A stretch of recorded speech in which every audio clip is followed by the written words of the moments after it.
Hey everyone, we all know top lane can have some brutal matchups and champions to go against. Things like Riven, Camille, Fiora, Darius, all of them snowball really hard off of a lead and it can feel unplayable. With the recent rework to Jax, he's ridiculously overtuned and scales even better than before, so it's even more important to win lane versus him. Well, today I'm going to be giving you a strategy that counters top laners that like extended trades like Jax or Darius, but this strategy can actually work versus any top laner with the right conditions, and we'll be going over that in a bit.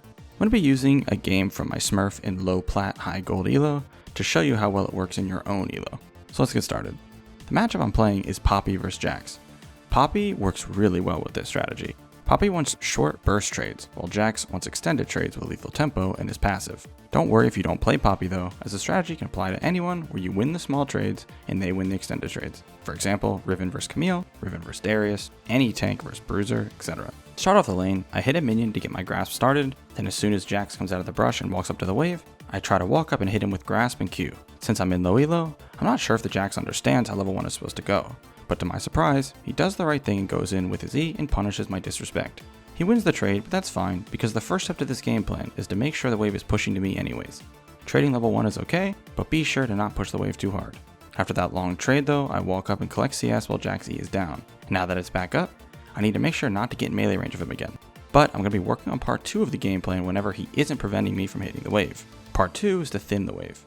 Thinning just means to kill the enemy minions to reduce how big of a wave Jax has, but not kill enough to get the wave pushing the other way. After I hit Jax with my passive though, the second wave arrives. This is a really dangerous part of the strategy and you can't mess this part up. Since I'm letting Jax push to me, that means he will hit level 2 first. So I need to be paying attention to exactly when that will be. Remember, it's the first minion on the second wave that gives level 2, 7 minions. If I don't respect him, he can hit 2 and jump in with E and potentially kill me. So as he gets that blue minion low, which is the one that will level him up, I back away and make sure he can't abuse his level advantage. I have to pause part 2 of the game plan right now and just stay in experience range. It's fine to give up CS obviously, as it could lead to my death. Alright, I'm 1 minion from level 2, my passive is up, and I can tell by the way Jax has been moving that he's trying to jump in and use his level 2 advantage. So my plan here is to walk up and throw my passive at that minion to kill it and give me a shield and level me up, then use that shield to trade as he jumps in. I do exactly that, but Jax was going for a last hit at the same time, so I think that's why he didn't jump in. Maybe he knew I was going to hit level 2, not sure. Either way, now that I'm level 2 and the wave is pushing to me, I can start step 3 of the game plan. Step 3 is to trade defensively and contest CS. What I mean by this is, I will never really be running into his wave to fight him, or use my E aggressively. I will only contest him when he goes for CS and save my E for if he jumps on me. I'm going to do exactly that here. I see he's going for last hit, so I stay near the wall and Q him, ready to E him into the wall if he tries to jump in. As expected, he tried to jump in after my Q, so I stun him on the wall and walk away from his E. Perfect. Let's pause now and look at the situation. The wave is pushing to me, as Jax still has 3 ranged minions and 2 melees, with another wave coming. But because I've been thinning the wave, he doesn't have a massive wave or anything, and I'm going to be able to kill these 2 melees in front of me before his next wave gets here. So he'll have 3 more minions than me, and this is perfect because step 4 of the plan is, don't let Jax crash the wave, also known as freeze. This is the last part of the strategy. When you win burst trades in a matchup and the enemy laner wins extended trades, you want to fight them in front of your tower because they can't take an extended trade when you're that close to the tower. I'll show you what I mean. Getting back to the gameplay, I wait for my passive to come up and use my Q on the minion so I don't waste it. Then, hit Jax with my passive with grasp to poke him some more. This is another very dangerous spot though, that you have to pay attention to and not mess up. Before, it was the second wave, meaning level 2 advantage for Jax. This time it's the third wave, and since he's pushing to me, he will hit level 3 first. This is just as dangerous as a level 2 spike, so again, I need to know exactly when he will level up so I can preemptively back up, if necessary. Level 3 is 2 minions on the third wave.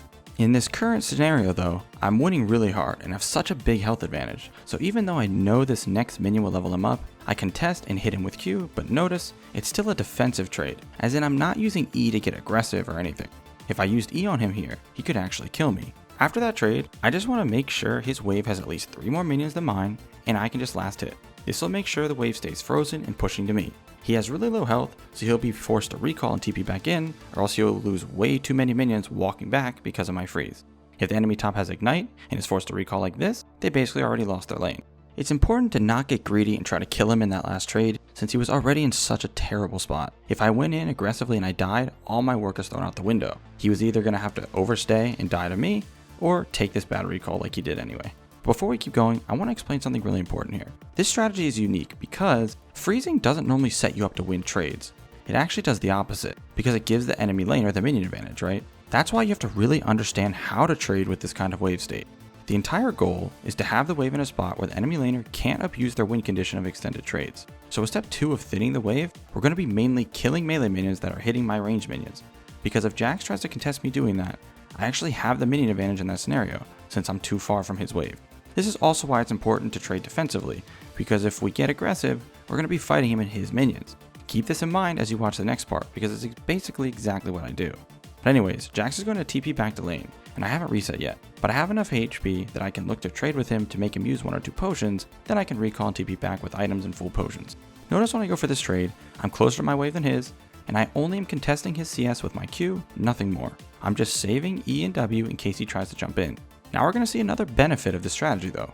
Because of where we are keeping the wave, you're basically impossible to gank, and the enemy laner is very vulnerable to ganks. You do have to be careful though, since the enemy laner will have the minion and level advantage. So for example, if Jax was close to 6, I need to ping my jungler to back off so we don't get 1v2'd on his level up. But right now Jax is only level 3, and my Amumu is here, so I want to bait Jax into trying to fight me. So I just walk up acting like I'm disrespecting him and want to fight. He takes the bait and uses E and goes in, then as Amumu shows up, he ward jumps away. Amumu misses his Q, but Jax runs into the brush, so I ward it and use my E to stun him. Amumu misplayed here, backing off really early, so he's late to go back in, and the enemy jungler shows up to make this a 2v2. If Amumu didn't back off, he could have used his Q and kept Jax CC'd for the kill. But since I have no abilities, I run away and flash when Jax jumps on me. And while Trundle chases me, Amumu finishes off the Jax. When my E comes up, I stun the Trundle chasing Amumu, and we kill him as well. I didn't get either kill, but that's fine. Alright, now I'm going to reset and come back to lane where me and Jax are full health and mana again, but I'm going to do the same exact game plan. Let's start here. The wave is pushing to me, which is exactly what we want for step 1. When Jax goes for this next last hit, I'm going to be doing step 2 and 3 at the same time, damaging minions with my Q and contesting his CS while saving my E and W. After hitting him with Q, Jax jumps on me, and if I was more focused, I should be using W here to cancel his jump.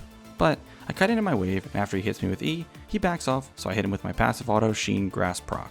Then, Jax actually makes a really smart play. I knew I was about to level 5, so I went into the brush looking to E him when he walked up for the next CS. This is a little dangerous, but with my item and level lead, I knew I would win the fight if I land the stun. But he actually just used his Q to jump forward, so I couldn't E him into the wall. Then he hits level 5. Now I'm in a really bad spot, so I E him to push him towards my tower, hit him with Q and an auto, and run towards my tower. Luckily, he didn't have E there, or I could have actually been in real danger.